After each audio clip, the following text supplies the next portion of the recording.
Shalom saudara-saudara terkasih, kita bertemu lagi di Bijaksana Channel.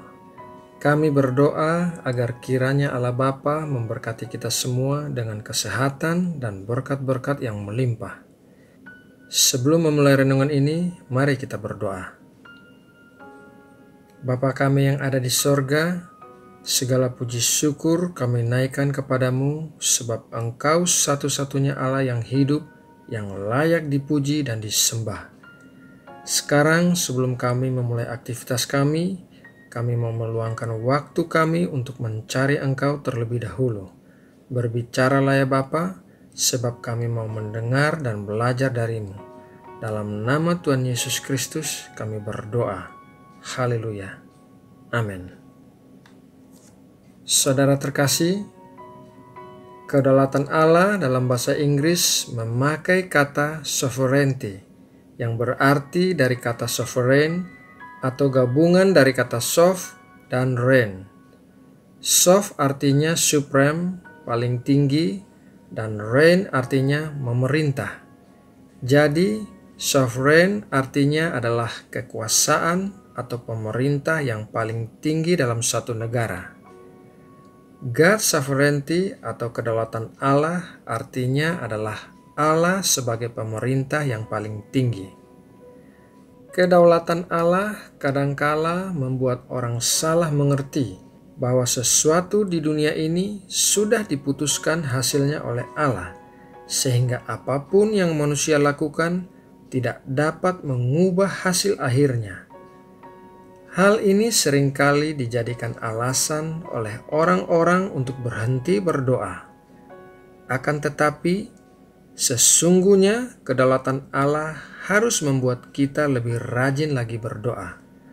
Mengapa demikian? Kedaulatan Allah berbicara tentang sifat Allah yang mutlak, yang tidak bisa berubah. Dan kita harus bersyukur karena memiliki Allah yang sifatnya tidak berubah. Misalnya saja, apabila sifat Allah berubah, dulu adil, sekarang tidak adil. Bagaimana kita bisa mempercayai Allah yang tidak stabil? Bagaimana kita bisa memegang janji-janjinya? Meskipun sifat Allah tidak berubah, namun keputusan Allah bisa berubah, terutama karena doa-doa dari orang beriman. Mari kita lihat contohnya dalam Kejadian 18 ayat 16-33. Diceritakan dalam ayat Alkitab tersebut bahwa Tuhan bermaksud untuk menghancurkan kota Sodom dan Gomora karena kejahatan orang-orang di kota itu. Kemudian Abraham merundingkan dengan Tuhan agar jikalau ada 50 orang benar di kota itu, Tuhan akan mengampuni kota itu. Perundingan itu terus dilakukan Abraham hingga akhirnya mencapai jikalau ada 10 orang benar di kota itu, Tuhan akan mengampuni kota itu. Yang luar biasanya adalah Tuhan mengizinkan Abraham melakukan perundingan mengenai apa yang akan dilakukan Tuhan terhadap kota Sodom dan Gomora, serta menghargai perundingan Abraham. Ini artinya Tuhan bisa mengubah keputusannya atas permintaan orang yang dekat dengannya. Contoh lainnya adalah ketika Allah memutuskan untuk membinasakan bangsa Israel ketika bangsa Israel menyembah patung lembu emas di padang gurun. Mari kita baca dalam Keluaran 32 ayat 9-10. Demikian tertulis. Lagi firman Tuhan kepada Musa, "Telah kulihat bangsa ini dan sesungguhnya mereka adalah suatu bangsa yang tegar tengkuk. Oleh sebab itu, biarkanlah aku, supaya murkaku bangkit terhadap mereka dan aku akan membinasakan mereka. Tetapi engkau akan kubuat menjadi bangsa yang besar." Kemudian Musa mencoba melunakkan hati Tuhan, sehingga akhirnya Tuhan tidak jadi melakukan hal itu.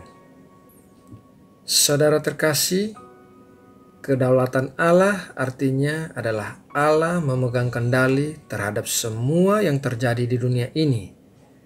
bukan berarti Allah yang bertanggung jawab atas semua kejadian, termaksud hal-hal yang buruk.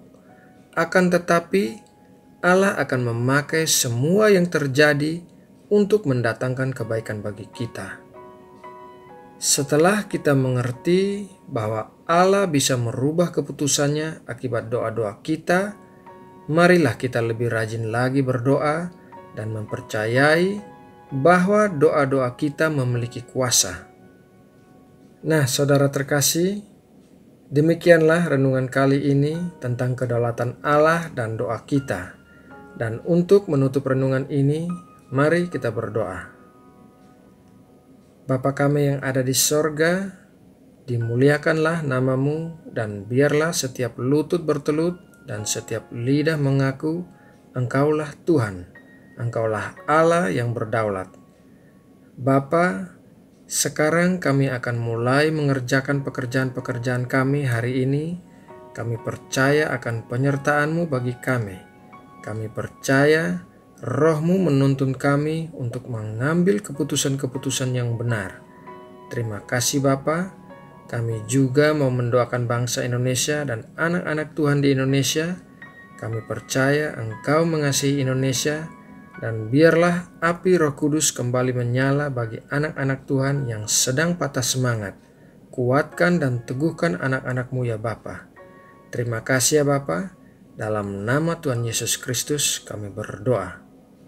Amin.